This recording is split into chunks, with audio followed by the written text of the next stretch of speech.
Hey, just a heads up that the following content may be disturbing or triggering for some listeners and is not appropriate for children. Please take care of yourself and others who may be listening with you. Welcome to the Bonus Babies Podcast, a show that has no easy answers, only hard questions. So I just always really liked business as a force for creating this community of people that can do good. And then it obviously generates a whole bunch of revenue. And even with CASA, like I only see him once a week for about an hour. But if we hire somebody, he's sitting next to me 8 hours a day for 5 days out of the week. That's a lot of time.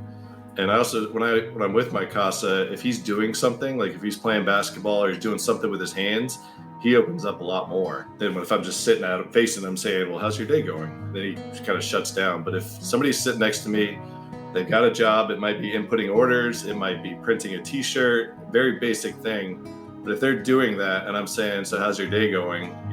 They'll open up a lot more than they would otherwise. So I just think business creates so many opportunities to connect and impact with people. And, people that have been in the system for whatever reason are the same stigma of they're not going to be good employees. So if we focus on that's who we're hiring, and we're gonna build our company, we're all gonna do trauma-informed training. If someone shows up late, we're gonna find out why they're late, not just say, you're fired because you were late. So our business is gonna be built around people that have overcome trauma, and we're gonna show that it can work. Can you tell me what you call the kids who you've cared for over the years? We feel that the children that we receive coming into our home are bonuses. So we call them bonus babies. I love that. This is your host, Jayne Amelia Larson, and I'm a CASA, a court-appointed special advocate volunteer for youth in foster care. Yeah, I know it's a mouthful. In the same way a CASA works, I explore all things in the foster care maze by talking to kids, parents, caregivers, attorneys, social workers, therapists, really anybody and everybody who will speak to me to keep the conversation open and the information flowing about all things CASA. Hi, this is Jake Eberly, the producer of the Bonus Babies podcast, and today Jayne Amelia speaks with Jordan Bartlett.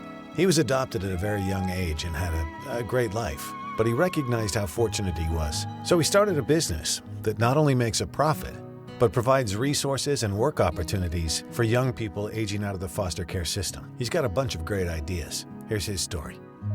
Good morning. I'm here with Jordan Bartlett. Hi, Jordan. Hi, Jade. Thanks for having me today. Yeah, and thanks for responding to my reach out. Sometimes you just never know. I was hopeful, and then he answered. So can you tell me a little bit about how you're raised? Yeah, originally from Orlando, Florida. I was born and raised there. I was adopted when I was about 3 or 4 years old. So one of my first memories is actually sitting in the courtroom and going through kind of the legal process of name changes and things like that. Right. How did that feel? Like you were a little kid in a courtroom. Did you know there was a judge? Did you understand what was going on at all?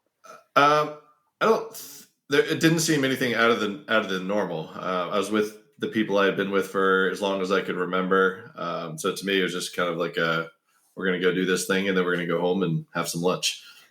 Right. And how did you happen to be adopted? What about your bio family? Did you ever were you removed from the home right away? I was there for a little while, and I really don't know too many of the details. My biological mom is still very much was in my life growing up, and I still know her. She was young, and the person she was with was young, and neither were quite ready. So they both thought the best thing for me would be to move to a place where I could be cared for a little bit better. So I think they both made that decision knowing where they were in their life. Right. And you ended up being in a blended family, right? There were several adopted kids, and were there also bio kids or what? There's actually, so my mom had 3 bio kids from a previous marriage, and my dad had 3, and then they got together, and then I came along after that. So they adopted you as like a 7th kid? Yeah. Wow. Yeah.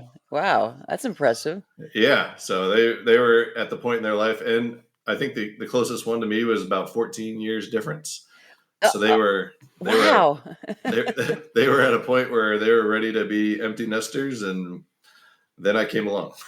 And then you came along, right? And then so okay, time passes, you're at school, right? You're walking across campus. What happens?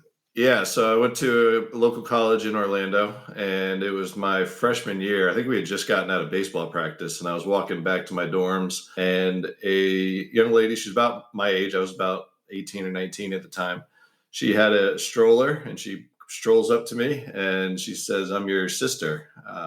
We have the same father."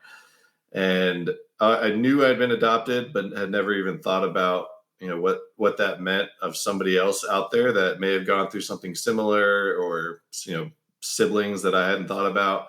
And I wish I had some intelligent response from her for her. I was kind of just like, oh, okay. And that was about the extent of the conversation. I literally didn't know how to respond. Yeah. So, but how did she know who you were?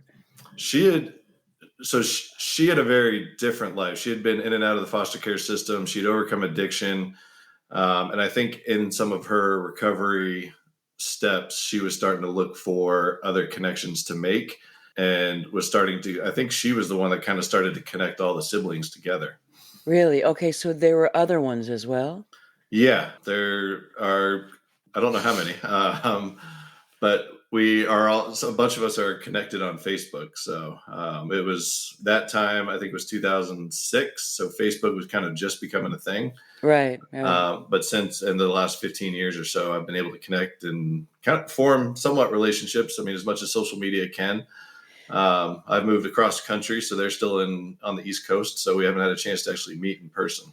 Right. And how about her? Did you end up at that time developing a relationship with her, or was it just like, oh, okay, thanks for the news, and all right, bye? That was pretty much the extent of it at that point. There was no, I didn't know really what to do. And I was 19 years old. I was focused on where the next party was and what Yeah. classes I had. Right. So I wasn't really in a position to kind of think through the bigger picture of that. I think when I started to work, I originally got into the insurance industry thinking I'd have this huge paycheck and then, make all this money and one day start a foundation, and did not like sitting in a cubicle and working for a paycheck, and wanted to do something different. And that's when I was like, oh, Stephanie had this different life than I had. I wonder if that outcome is more similar, or if my outcome is more similar, and started to research the system and what the system does and what it doesn't do, and the outcomes and some of the issues young people have when they leave the system. And that's kind of when I decided, well, I was so loved and supported as a child, and it could have been very different. I'm sure there's a lot of other people that are in that situation, and I've been blessed with what I've been blessed with. So why not try and use that to help some other people?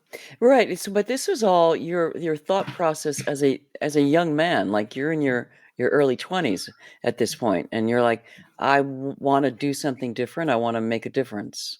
Yeah, I'd probably been in the insurance industry for about 8 years, and tried to do some executive recruiting as well. I thought that would be hugely different. It wasn't. So I know it was February 14th, because my then girlfriend, now wife, always reminds me that it was Valentine's Day of 2014. I just told my boss, I'm gonna quit. I don't know what I'm gonna do. I didn't have any jobs lined up, but I want to work with young people that have been impacted by the system, and figure out whatever my place is in that world. So it's those two things. Were there things in the middle? You met your sister when you're basically teenager, and then you're a young man, and you decide, I want to do something different, and I want to make an impact. Was there anything in between, or is it just always brewing inside you? Like, wow, I had a really lucky life, and she didn't. It turns out, right? You found out she didn't. Mm-hmm. She had a really, really tough time. Yeah. She had been in and out of foster care, and I believe it is in Florida and Georgia. And like I said, had addiction issues that she has overcome, and actually she now works at the facility where she got clean, helping other people get clean, which is awesome. But incarceration, just really, really difficult things that never even got on my radar. Right. Okay, so then you quit your job, and you're like, what are you going to do? And for other things that happen, I mean, I never thought too much about this until I met my wife. She's a super big-hearted person. We actually got to know each other volunteering at the Ronald McDonald House. Oh. And we used to go over there and cook dinners. So we worked in the same office, and she would invite people over to the Ronald McDonald House to cook dinners. And that's where her and I kind of got to know each other. And she's just an amazing person. And she became a CASA as well while I Oh, was cool. Right. Yeah. Yeah, she's a CASA. Right. Yeah. And so are you. We'll get to that in a minute, but okay. Yeah. But she kind of led that. I watched what she was doing with her CASA and making an impact. I was thinking about Stephanie. And then obviously not being a big fan of a corporate America job, I think all of those things kind of came together and led to that decision. Right. And you had a partner, right? Your friend Scott, and you're like, we're going to start something up. So what happened? So we didn't know each other at all when I quit. So I quit in February of 2014, and I had a really good mentor named Jeff Black at the company I was working with. And Jeff just introduced me to everybody in the foster care field in Orange County. And I started talking to Royal Family Kids, who does summer camps for kids that are in the system between, I think, 6 and 12 years old. Mm-hmm. Mm-hmm. And they had just gotten a new executive director. So there was some openings. And I said, I'd love to, I don't know what my background would be. I'm probably in development, but if there's an opportunity, I would love to do that. And the guy said, there's somebody else that we've been working with for 2 or 3 years to try and figure out how to make money in a social enterprise type way. You should connect with him and meet him. He's running a staffing agency. So my initial thought was, staffing agency, that sounds terrible. And I actually didn't call him at first. I was like, I don't want to be involved with staffing at all. And then financial constraints being what they are in Southern California, I was like, I need to just talk to anybody. So I called him, and we met over at the Spectrum in Irvine for coffee and just sat down and just said, we both come from the for-profit world. We both have this passion. His wife had been a CASA for a young lady that had aged out. So he saw all the issues that she had. And at that coffee, we just said, let's start something that, generates revenue, creates jobs. We didn't care what it was, as long as it, made money, was easy to get into, and had the ability to scale across the country. And we had some failed attempts, but yeah. Like what? Like what were the first things you tried to do? So the first thing we tried to do was the cell phone cases that somebody could go online, upload it, and then we would put it through a digital printer and send them a phone case that has like their photograph on it. And there were all kinds of copyright issues, and people would upload some pretty shocking photos. There wasn't a ton of margin in it, and you just needed to do a lot of them. So that didn't work. And then we tried to sell coffee online, which shipping is super expensive, and there's people that do that really well. And then I went to a fundraising event for Human Options, which is a local organization that supports survivors of domestic violence. Mm-hmm. And I met somebody there who worked for a IP law firm in Orange County.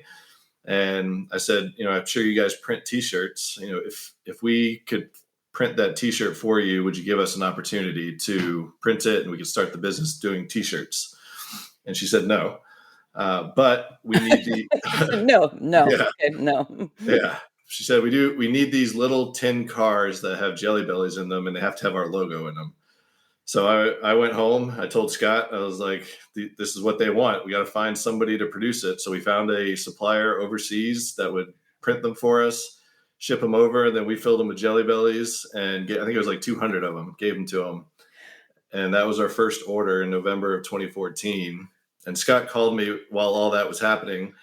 And he said, what are we doing? I was like, what do you mean? I'm trying to sell something. He said, I know, but in like the bigger sense, what are we doing? I guess. And I said, I guess we're trying to do good. And he was like, exactly. Doing good works. That should be the company name. So it's a good name. It's a good name. Yeah. And so we stuck with it. That was our first sale. And then that turned into, can you guys do T-shirts and business cards and water bottles? So we've kind of turned into this full-fledged branded merchandise organization over the last several years. Right. But you also have a really interesting structure, the model of how it works. Can you explain that to me? Yeah. So we operate off of a 10, 20, 30 model. So 10% of all of our corporate profits go back to supporting young people that have aged out of the system. That could be internships, that could be books for school, it could be housing, it's Lyft rides to work, job training, things like that. Then 20% of our time as employees is available for mentoring. So if we have an internship, all of our employees get to mentor some of the interns. I'm a court appointed special advocate. So there's days when my court date starts at 8 a.m. and I might not get out until 3 p.m. Right. So we have it built into our organization where that full day is available for me to go and mentor that CASA. And then 30% of our hires will, at a minimum, will always come from young people that have experienced foster care. Although we're probably closer to 50 or 60% right now. That's amazing. I wonder if there's anything like this out there in the country. Are you the only one? We haven't seen any that aren't more funded by donations. We don't have any donations. We're complete revenue through sale of business. We've been on the Inc. list for the fastest growing companies in the country a few times. So we're a pure for-profit organization, which is kind of a bad word in the social space. But we see revenue and margin as a way to increase the mission and continue to build out housing programs, work programs, and different things across the country. Right. So your wife is a CASA, and then you decided to become a CASA. How did that come about? Like, what was that process? She just loved it. So we were trying to start the business. So there were days when you're literally like, man, I can only learn how to build a website and make as many cold calls in one day as I can. So I wanted to kind of do more at that time. And we were going to Orangewood once a week to do resume training and things like that. But I saw the connection she had with this young lady who had a really, really difficult background. And she ended up being a CASA with her. She's still in her life. We're 8-9 years on, and loved what she was doing. And I knew there was a long waiting list for young men that needed a CASA and wanted a younger man to be their CASA. So I signed up, and I think I got appointed in August of 2015. So about a year after we started the business, and was doing that in Southern California. And I actually still have my case in Southern California for the next year and a half because he's a non-minor dependent. So I still fly back and see him. Mm-hmm. But love doing that. And hope when that case kind of reaches its conclusion, I'm hoping to do that here in Central Texas as well.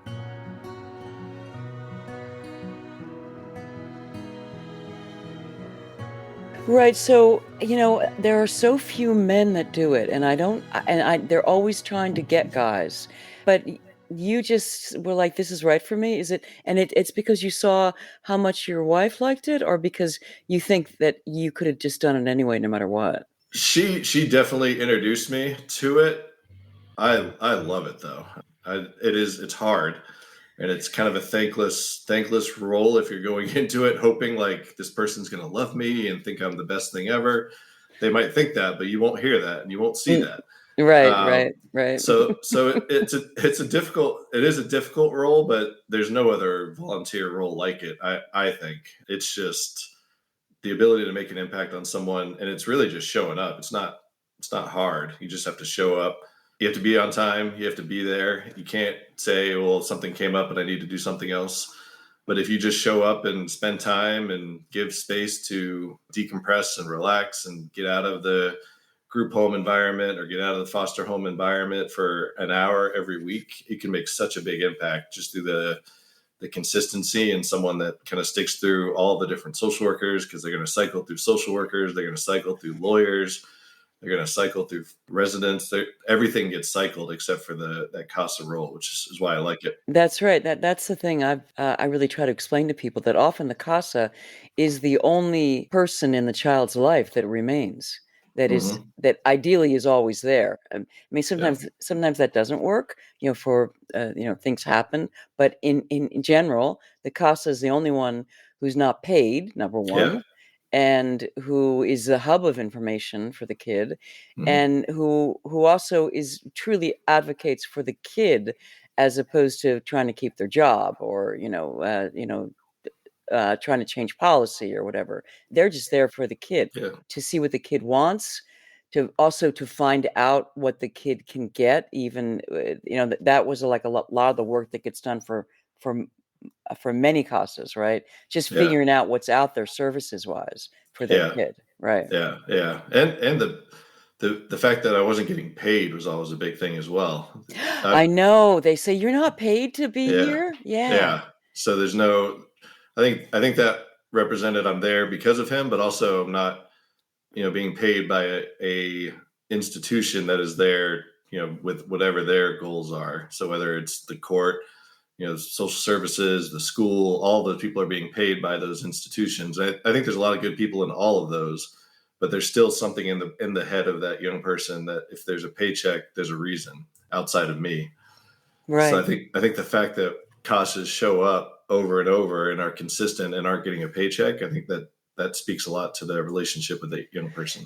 Yeah, I think that's really true. And so have you had one case so far, or have you had a few? Had two cases. My first one was a 16-year-old, so I had him until he turned 18 and he was ready to get out of the system. And then my second one started in 2017 with a 14-year-old, and I still have him. He's going to turn 20 here this year. Right. So has he been able to stay in the system and get support? Is he in school and have a part-time job or something? He's still a non-minor dependent, so he's still getting housing support and things like that. He still has a social worker. He's a worker, so he's gotten some really good jobs, been able to stay with those organizations. So he's not going to school right now, but he's gotten some good job experience. Still dealing with life, and I mean, I had a lot of things going on when I was 19. So just because he's made it to 19 and has a CASA doesn't mean he's out of the woods. So Right. Of still course. Yeah. still goes through some of the things all 19-year-olds do. He's a little bit more under the microscope than I was because he's got lawyers looking at him and social workers looking at him and housing programs looking at him. So I think that's tough for anyone to have that many eyeballs on you. But he's doing really well.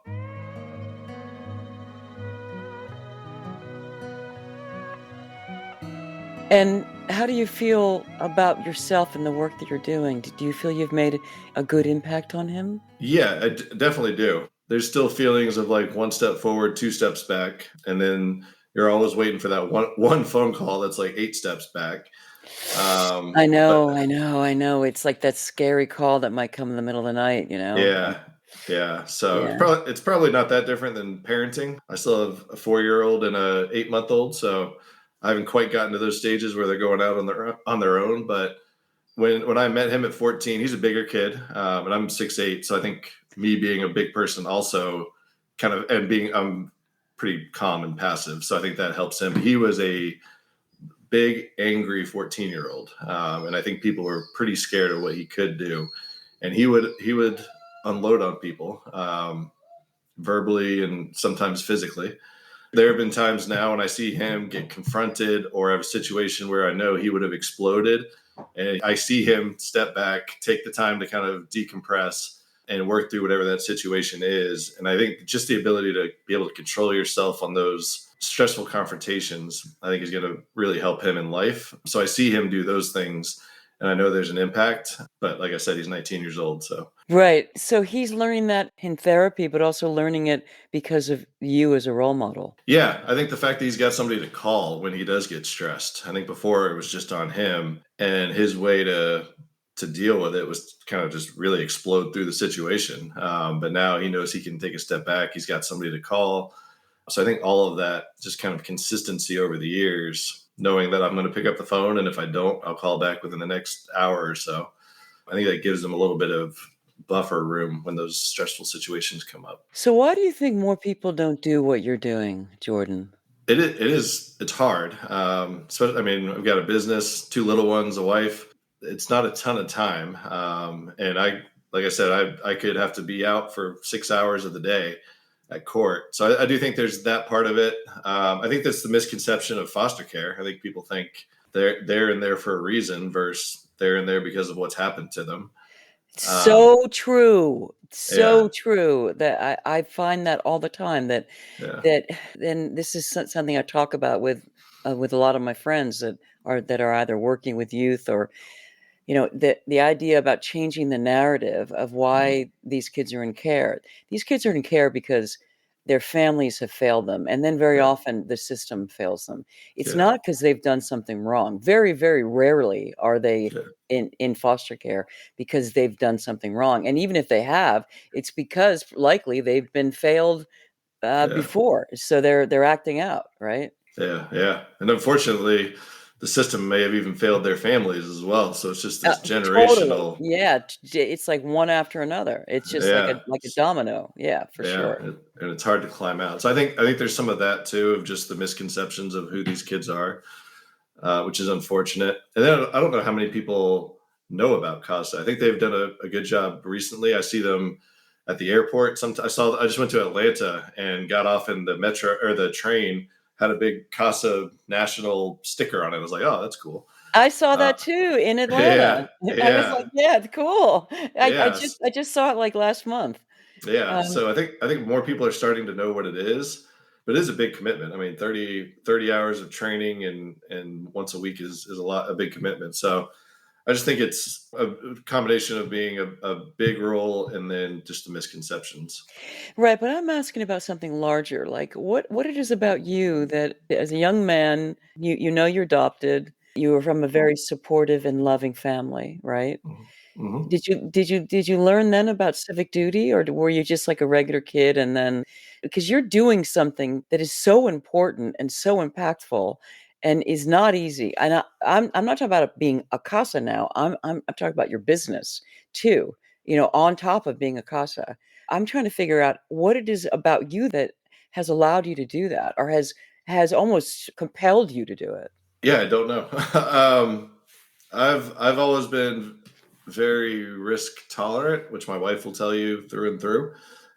So quitting a job to go figure something out that I want to do didn't seem like a big deal at all. I say that lightly because it was a big deal because it impacted her a lot as well. So I would have done things differently. But I mean, sitting there doing something I didn't like, I just why I won't do it. Like I don't know what it is or where I learned that because my parents are pretty traditional and you never quit a job unless you've got something lined up. My mom was horrified when I told her what I did. And I think part of I love reading biographies. So when I read stories of other people that have done it and it turned out okay, luckily the people that have failed don't write biographies, so I haven't read them. Um, they tend to be people that have succeeded. So I used to love reading stories about some of the older one like Rockefeller and J.P. Morgan, like back in the day, and then even the people that are doing big things in business now. And I always loved how business kind of creates a community of employees, and I always thought that was a powerful tool that wasn't really used very well. I think big business gets a bad rap, but I think it's the individuals in that big business that should get the bad rap. I think business itself is awesome because it's really just a group of people working together to come up with solutions to problems that people are having. And when it's done well, we're at a time where we can go online and order something and it'll show up within the hour. I mean, that's pretty innovative solution building, regardless of what you think about the company that may do that. So I just always really liked business as a force for creating this community of people that can do good. And then it obviously generates a whole bunch of revenue. And even with CASA, like I only see him once a week for about an hour. But if we hire somebody, he's sitting next to me 8 hours a day for 5 days out of the week. That's a lot of time. And I also, when I'm with my CASA, if he's doing something, like if he's playing basketball or he's doing something with his hands, he opens up a lot more than if I'm just sitting out facing him saying, well, how's your day going? Then he kind of shuts down. But if somebody's sitting next to me, they've got a job, it might be inputting orders, it might be printing a t-shirt, very basic thing. But if they're doing that and I'm saying, so how's your day going? They'll open up a lot more than they would otherwise. So I just think business creates so many opportunities to connect and impact with people. And people that have been in the system for whatever reason I think are the same stigma of they're not going to be good employees. So if we focus on like that's who we're hiring, and we're gonna build our company, we're all gonna do trauma informed training. If someone shows up late, we're gonna find out why they're late, not just say you're fired because you were late. So our business is gonna be built around people that have overcome trauma, and we're gonna show that it can work. So there was always something about that of being able to use business for a good cause and do it ourselves, but also show other people, you can grow the business, you can do good, you can hire who you want to hire. So I always just love that concept. I also didn't know how to write a grant. I didn't know how to ask for a donation. Those both seem like hard things. And part of it was just, can we do it? So there's some curiosity, like, can I build something? I never wanted to be an entrepreneur, but when I started to think about it, it was like, oh, that would be kind of cool if we could do something different than anybody else has done and help a bunch of people. Then I'd be pretty stoked on that. Yeah. So how do you see it growing now? Like, if you in your dream of dreams, what could it be? Because I'm sure you're dreaming on scaling, right? Yeah. So I just moved to Central Texas, so I'm out here a little bit north of Austin. We've just acquired a print shop in Florida as well. So we've got 3 locations. So in Texas, the idea is we're in contract on a property here that's about an acre, a lot more space in Texas, which is nice. And the goal is to have a office space, a little print shop, and then residential facilities on that acre. So the goal really is to create little communities where there's still revenue being produced through printing, through office space. We can have customer service and marketing and all the business functions there, but it also provides housing opportunities, and then they're all together. So there's community building opportunities. We can bring the community in. Lots of barbecue in Texas, so we can bring a barbecue joint in or a food truck in, connect them with the youth, do some education about what foster care is, and have this little kind of community where people are learning what foster care is. People that didn't necessarily have secure housing can now have secure housing. I think if they have that secure housing, and then they can move on to another role where they can go rent an apartment, I think whatever company they go to, they're going to build that culture. So it kind of grows exponentially. So building these little hubs across the country where there's business happening, there's housing happening, and then, getting those communities together, I think is how it grows. And people need t-shirts everywhere. They need them in England. They need them in Australia. So we can do this across the world. I think that would be the ultimate goal. Really? So like the idea is that you'd have these little communities of essentially production, but also residences where you're creating kind of a like secure family for these kids to continue to grow and continue to develop so that they can be healthy and happy on their own eventually. Yeah. And start to find, the best practices for therapy, emotional connection, how to build relationships, and start to build all those best practices into those communities. Real estate is a great investment. So if we're investing in real estate through the business, and that real estate just happens to be used for housing opportunities for employees, there's all kinds of data that says if an employee is financially or housing insecure, they're not going to come to work and perform. That's right. So if they are secure in their housing, we're providing financial literacy. It becomes a competitive advantage to the business as well. So I think we've started like little internships where someone will come in for 20 hours a week, and there's literally just show up and we'll figure something out for you to do. And it could be print t-shirts. It could be, write up a purchase order. And they're full-time people now that are managing hundreds of thousands of dollars in revenue that they've just kind of picked up through internships. And they were in Guardian Scholar programs. They were in housing programs. Probably had no idea they'd be in the promotional product space. I never thought I'd be in the promotional product space. But now they're talking to like Pixar and Sephora and these customers that we've got that are, really cool brands that they're a part of. So how do you choose the kids? How do they come to you? How does that work? So our first internship, we put all this time and effort at the end of 2019. We're going to build this awesome internship where they would learn about housing and financial literacy and mental health. And we were going to start in the spring of 2020. We got like 20 resumes for the first one, and we had 5 openings. And then March 13th hit. Yeah. Yep. And we closed the doors literally that Saturday. So that was Friday. The 14th was a Saturday. Scott and I called her like, what are we going to have to cut people? Like who are we going to have to cut to keep the doors open? And then on Monday, an opportunity came through with one of our customers that was going to help us, sustain financially through all of it. And we were like, we got 20 resumes, and those people are in much worse position now than they were on Thursday of last week. So let's just hire all of them. So we ended up with an internship. 2 of them had to drop out, but we had 18 interns right at the beginning of the pandemic when everything shut down. And it was just whoever Guardian Scholars passed to us, we just took everybody. And we can't do that forever. I think it's going to start to be a position where we do want them to succeed. So I think there's got to be some connection to whatever the job is. If they want to be marketing interns, there's some connection to marketing, but it's always going to come from either Guardian Scholar programs or transitional housing programs that we're connected to.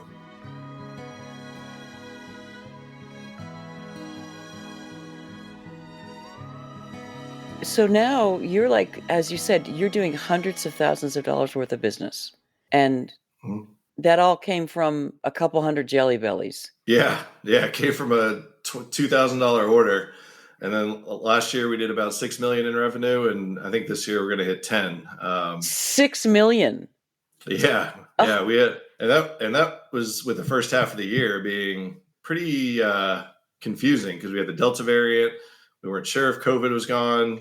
Companies didn't know if they were going remote or what they were going to do. And schools made up a huge part of our business. So schools just went away on March 13th because they didn't have a budget. They just didn't know what they were going to do. And then our business was really like print 10,000 T-shirts and ship it to an office so that they can give them out to employees. But the employees were now dispersed. So we pivoted in September of 2020 and started bringing all the product into our warehouse, and we kitted it up and started drop shipping to locations all over the country. And people saw that. We kind of marketed that like, you've got these remote employees in one of the most isolating times in our history. This is a way to engage them and show like, you're still part of this organization. We still care. And it almost turned into like little kindness kits that were getting sent out, and they were branded by the company. We did cool custom boxes. The boxes would tell a story, and it became a really, really cool selling point for a lot of those brands that were trying to find a way to connect with employees. So, we went from the majority of our business being giveaways to people outside of so our customer would then give all this stuff away to probably 95% of our business now is being given to employees. This is awesome. It's awesome. It's been crazy. Today, actually, it was funny. We do some work for the Obama Foundation, and they ship out to the most random places. And I took a screenshot for Scott, and it's like a little red dot right in the middle of the Pacific Ocean, some island I've never heard of. And I sent to Scott. I was like, "Did you ever think we would send something to this location, like in the middle of the Pacific Ocean, getting a branded T-shirt like 7 years ago?" So it's interesting. That's why I like the business, because businesses everywhere need to promote themselves regardless of where they are. Mm-hmm. So, you could drop a little print facility with residential in any, major hub in the country and really in the world. And there's definitely $1 million worth of business in that little hub that could sustain that community ongoing. So are your customers coming to you because they know what you're doing? Or, is that a big draw, you think? Yeah, I think the mission does a really good job of opening the door and then making it sticky on the back end. Everything in between that has to be a really good experience for the customer. They better get all of the right things, right sizes, right colors. So our team does a really good job of the customer experience. So we have people that may not even know what our mission is, but our customer experience team has done such a good job of that experience that they come back over and over. And then there's other people that are like, this is what you charged me. I love your mission. If you charge me more, it's okay. I can sneak it in because of what you guys are doing. Nice. So these are big brands that I know have tight budgets and are really concerned about that. So when they say things like that, it is cool to know that people care about the mission that much. So we do videos that'll say like, "Thank you, so-and-so, here's the impact," and it'll show, our warehouse and who's working in our warehouse. So the mission does a really, really good job of building the relationship. We hear from people that are like, "Hey, we're a B Corp, love what you guys are doing. Can you do 10 T-shirts for us?" And that kind of starts a relationship. Mm-hmm. So how do you feel? I've already asked this, but I want to ask one more time. How do you feel about what you're doing? I love it. If you had told me 10 years ago that I would have generated $6 million of anything, I would have told you were crazy. I never saw myself as an entrepreneur. Even when Scott and I had this idea, I would listen to speeches by entrepreneurs, and they would all be like, when I was 6, I started my first business selling greeting cards. I'm like, when I was 6, I was like playing in the mud. Like, maybe this isn't for me. So I think I always thought of an entrepreneur as like, I don't even like that word that much because I don't really know what it means, but like Steve Jobs or Bezos or these super high intelligent people that, are just from a different planet. But, as I've gotten to learn more about business, I love what business can do. So I just got the opportunity last week to go judge a pitch contest for the University of Texas. And it was all about businesses that are doing good. So I think if doing good works can kind of be a template of, you can have a fast growing business that's super profitable and does a lot of good and helps a lot of people, and people love to work there and customers like to be a part of the mission. I think it takes social enterprise out of being thought of as kind of more of a nonprofit thing, and starts to be a real competitive advantage for business. So I think if all that to say, if it came out of this of, I helped start something that showed you can do business a different way, and maybe start to change the narrative around, what businesses can do, I think we'd feel really good about that. Because I do think it's such a powerful opportunity, especially with social media, where you can tell stories and, let people know about what you're doing in such a big way with a relatively, small overhead. Yeah, it's really impressive. You know that, Jordan. It's just impressive. So Appreciate that.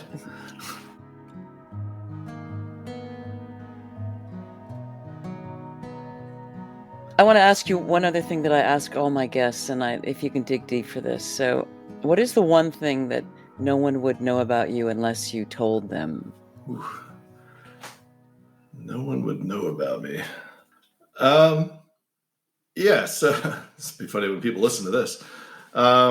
So I graduated college in 2006. Like I said, 2 amazing parents that raised me. My adopted dad had cancer for as long as I can remember. I think I was like 8 or 9 when he got it. And he had told his doctor, like, I just want to see Jordan graduate high school.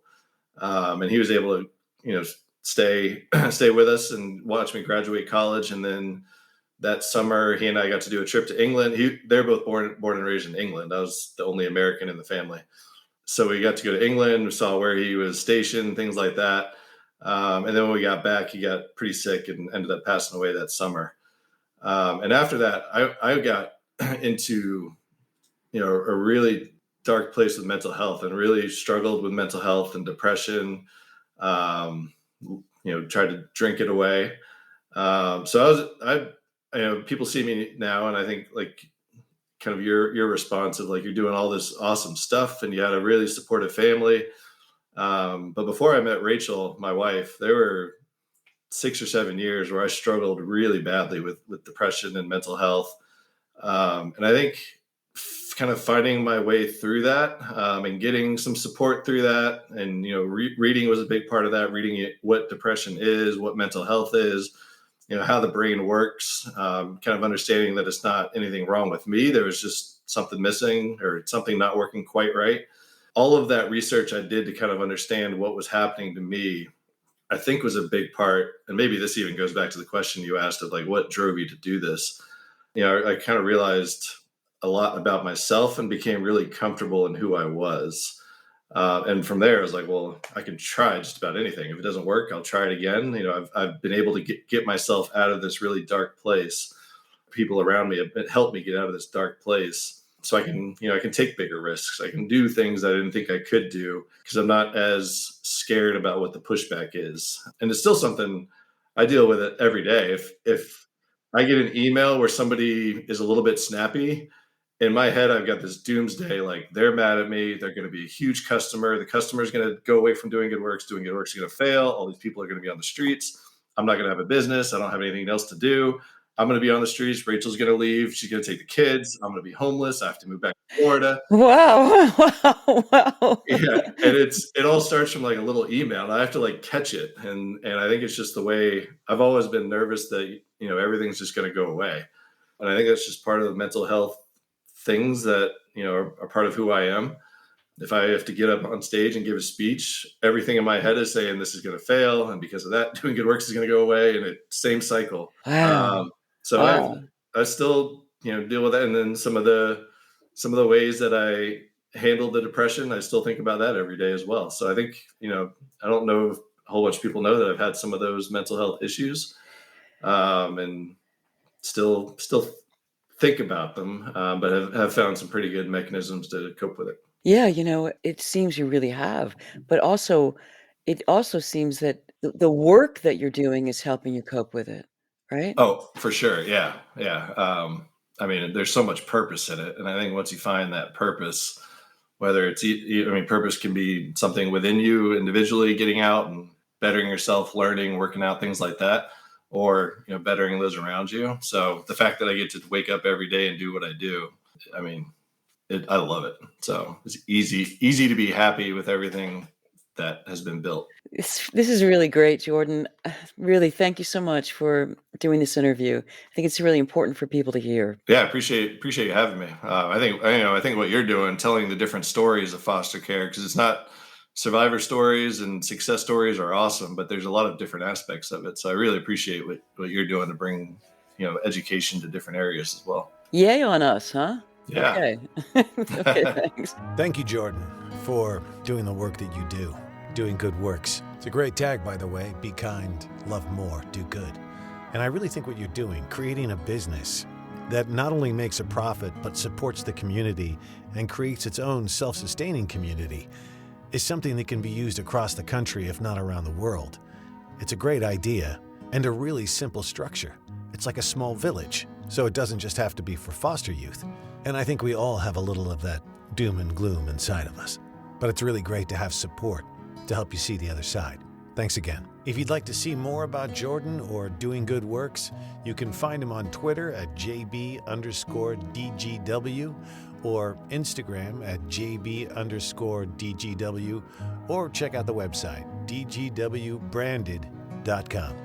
Our next guest is Sana Latrice Cotton, a former foster youth who was trafficked when she was 4 years old by her mother and grandmother. She's now a motivational speaker and a foster youth advocate, and the founder of Unashamed, a nonprofit organization which fosters emotional health and disadvantaged families that have experienced incarceration, foster care, and teen pregnancy. So join us next week for Sana Latrice Cotton. Thank you, and be well. If you see something, say something. If you suspect a child's health or safety is jeopardized in any way by parents or anyone else, contact the Child Protective Services Agency in your county. 24-hour hotlines are staffed by trained social workers who will help you through the process, and you can do so anonymously. In California, you can call the Child Protection Hotline at 800-540-4000. So if you see something, say something. You might be saving a child's life. If you want to know more about becoming a CASA anywhere in the country, go to nationalcasagal.org, and in LA, casala.org. And if you want to know more about becoming a foster parent, check out the National Foster Parent Association at nfponline.org. There's also faithfosterfamilies.org and adoptuskids.org. There's tons of other information online as well, so you can just hunt around. We also want to thank the supremely talented Christina Apostolopoulos for her beautiful original music. You can find her music on Spotify or Instagram at Christina Aposta. And also thank you to Yukon Har for his engineering. Thanks for listening, and if you like what you hear and you find it as valuable as we do, please rate us and hit subscribe. You can also make a donation at bonusbabies.org. See you next time.